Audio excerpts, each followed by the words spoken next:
Welcome to the deep dive. Today we're taking a deep dive into the teachings of Dzongsar Khyentse Rinpoche. Oh, cool. A Buddhist teacher known for his really down-to-earth wisdom. Yeah, I've heard of him. So we'll be exploring his book Hang, along with some stories about his life. Okay. To see what we can all learn from him, even if we're, not Buddhist monks living in a monastery or anything like that. Right. To kick things off, there's this story in the book about a prince who lived a super sheltered life. Oh, wow. He had no idea that people aged or died. What? Really? Yeah, until he went outside the palace walls. Ah. It was a huge wake-up call. I bet. This is a big theme in Rinpoche's teachings. Mm-hmm. Impermanence. Right. Everything is in constant flux. Yeah. He wants us to see how clinging to things that are temporary, like possessions or relationships or whatever, is actually what creates a lot of our suffering. Yeah, I can definitely see that. We can all relate to that. For sure. Holding on to things too tightly. Absolutely. It just brings stress. Yeah. Speaking of clinging, Okay. Rinpoche describes the self as an illusion. That's interesting. It's fascinating. It is. We believe in this solid, independent me. Yeah. But is there really anything that stays constant? Good point. Our bodies change. Our thoughts change. True. Emotions are always in flux. Makes you wonder who we really are. Right. If there's no fixed self, then who are we? That's the question Rinpoche wants us to explore. I like that. He uses this analogy, Tisino Donji. He goes you the juicy, the tosia, who shosanso dusia dwason. Chalana Jacksonzi. Okay, wow. That's an image I won't soon forget. It's memorable. But I get what he's saying. Yeah. If we're always changing, then this idea of a solid, unchanging self might be something we're holding on to. Yeah. It's actually causing more trouble than it's worth. Absolutely. So if clinging to things is the problem, Right. what's the solution? Well, he points to the idea of non-attachment. Non-attachment? So like becoming a emotionless robot? No, not at all. Yeah. It's about shifting our relationship to our desires and expectations. It's not about suppressing desire altogether, but recognizing its fleeting nature.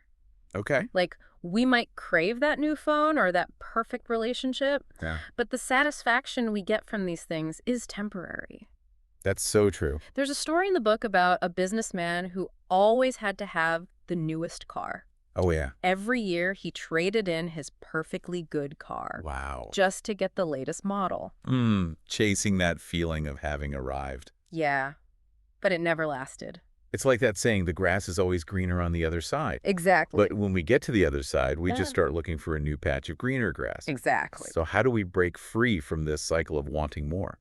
Rinpoche emphasizes mindfulness. Okay. Being present in the moment. So like meditation. Well, meditation is one way to cultivate it, but it's not the only way. He tells his students to simply notice their thoughts. Yeah. Like clouds passing in the sky. Okay. You don't have to control them, just observe them. I see. It's about becoming more aware of what's happening inside us. Right. Without getting swept away by it. Exactly. Even a few moments of mindfulness can make a huge difference. For sure. This is starting to sound a lot like therapy. Yeah, there are definitely parallels. Both emphasize self-awareness, right, understanding our patterns, finding ways to relate to our thoughts and emotions in a healthier way. It's all connected. So we've got impermanence, the illusion of self-non-attachment and mindfulness. Yeah. It's like a whole new framework for understanding ourselves and finding peace. It really is. And this is just the beginning. Yeah, we're about to dive even deeper. I can't wait. Into how these concepts can apply to our relationships, our work, our well-being. This is exciting stuff. It is. Before we move on, maybe our listeners could take a moment to reflect on what we've discussed so far. Good idea. What stands out to you? What resonates with your own experience? I'd love to hear what people are thinking. We'll be back in a moment to continue our deep dive into the teachings of Dzongsar Khyentse Rinpoche. Sounds good. Welcome back to our deep dive into the teachings of Dzongsar Khyentse Rinpoche. Glad to be back. We've been talking about impermanence, right, letting go of attachment, mindfulness. Big ideas. Yeah, and I'm curious how all of this applies to our everyday lives. Okay. Can these concepts actually help us have better relationships or feel more fulfilled at work? Absolutely. That's something Rinpoche addresses directly. Okay. He wants us to see how these ideas can actually lead to a more meaningful life. More joyful too, right? Yeah, joyful too. life can feel pretty messy sometimes. It can. It definitely can. Rinpoche would probably say that this messiness, this constant change, Yeah. is part of what makes life beautiful. I think he would say that. One area where his teachings can have a huge impact is in our relationships. Relationship, that's a big one.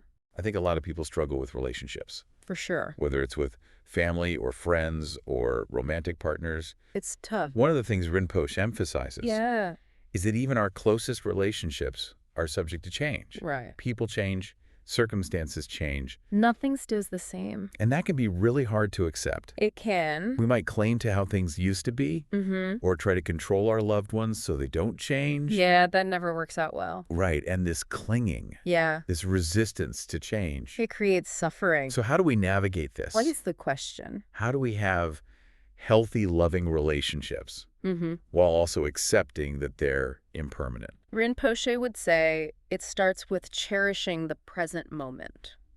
Okay, so instead of dwelling on the past or worrying about the future, exactly, we can focus on appreciating the time we have with loved ones right now. Be present. Be present. I like that.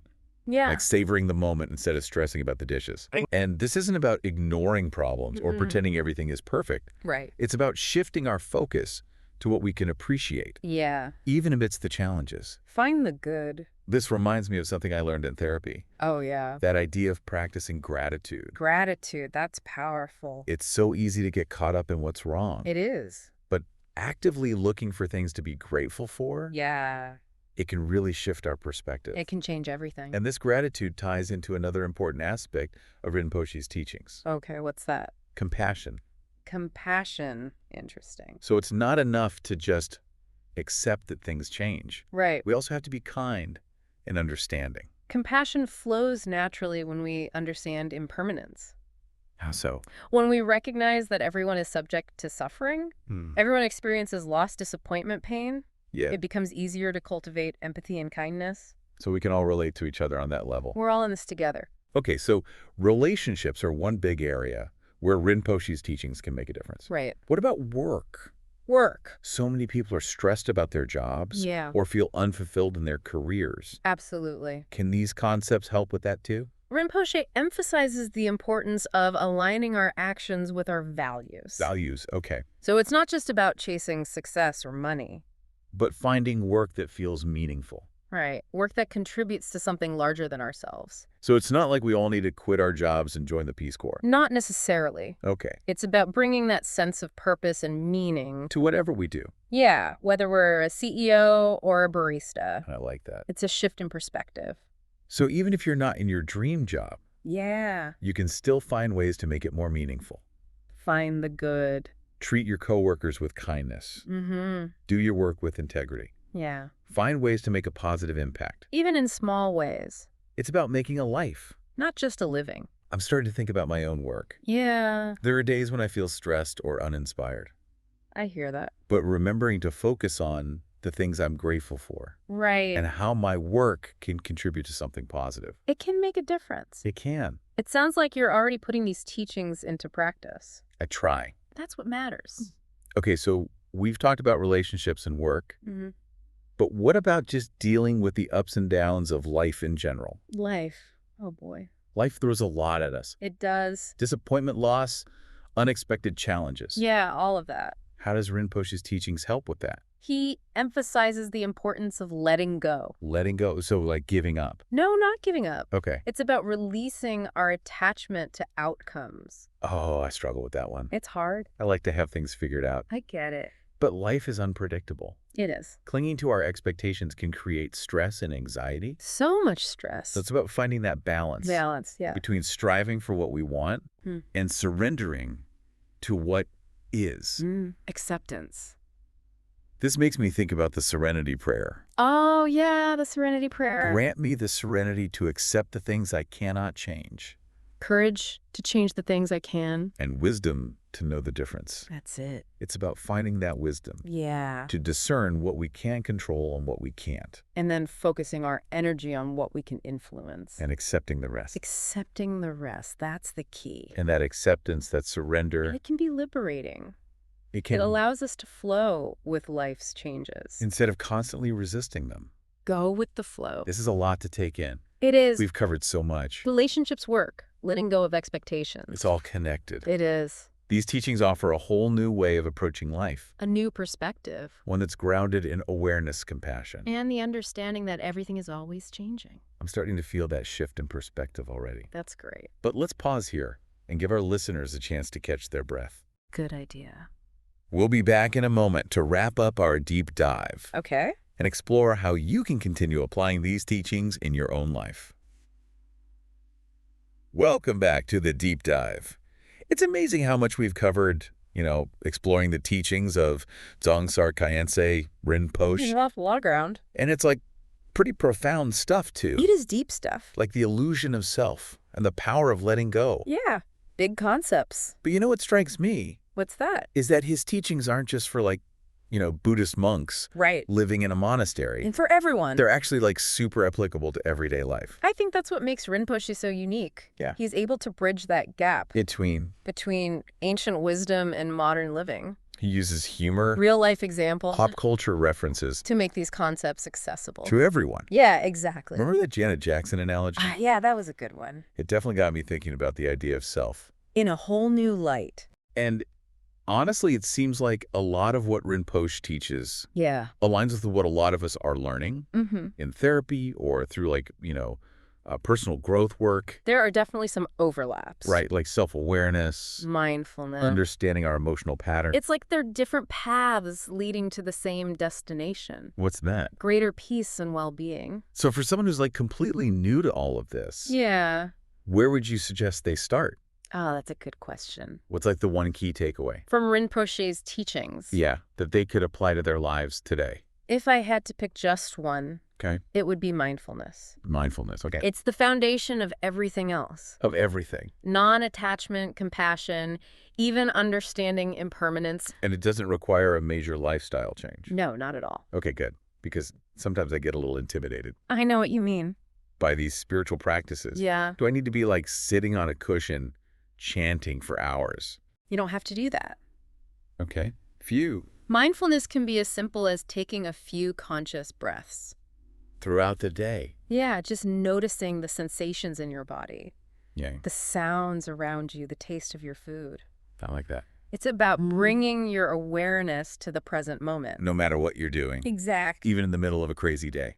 Yeah, even then. I can just take a moment to breathe and tune in. Just tune in. To what's happening right now. Right here, right now. And you might be surprised at how much of a difference that makes. It can be huge. It's like hitting the pause button. On autopilot. That can be incredibly grounding. Grounding and refreshing. It reminds me of that story in the book. Oh, yeah. Which one? About the student who was super stressed about their exams. Oh, yeah. I remember that one. Rinpoche told him to study hard. Right.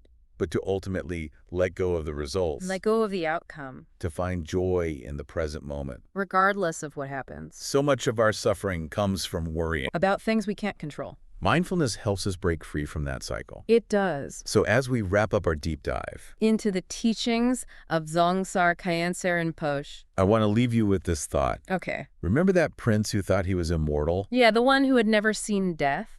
That story is a great metaphor for all of us. How so? We often go through life, clinging to the illusion of permanence. We want things to stay the same. But the truth is, everything is constantly changing. And that's not a bad thing. It's actually incredibly liberating. When we embrace impermanence, Yeah. we open ourselves up to the full spectrum of human experience. The joy, the sorrow, the growth, the transformation.